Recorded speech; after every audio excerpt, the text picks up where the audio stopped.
আসসালামু আলাইকুম, সবাই কেমন আছেন? ভালো আছেন? যাদের যাদের গাছ বানাবার ইচ্ছা তারা আমার এই সিস্টেমটা দেখে গাছ বানাবার সিস্টেম করেন। দেখেন, এই দেখেন নিম গাছ, এগুলো আছে সব নিম গাছ। দেখছেন, নিম গাছ কেটে নিম গাছ গাছ থেকে আবার গাছ হয়ে গেছে। দেখেন, এই দেখেন জাইতুন, জাইতুন গাছ। মাশাল্লাহ মাশাল্লাহ। এই দেখেন পর্তুগাল।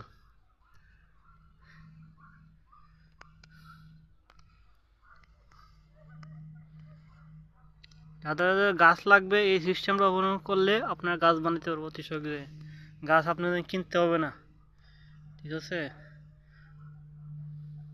যে কোনো গাছ এভাবে দিবেন, গাছ আপনার আসবে।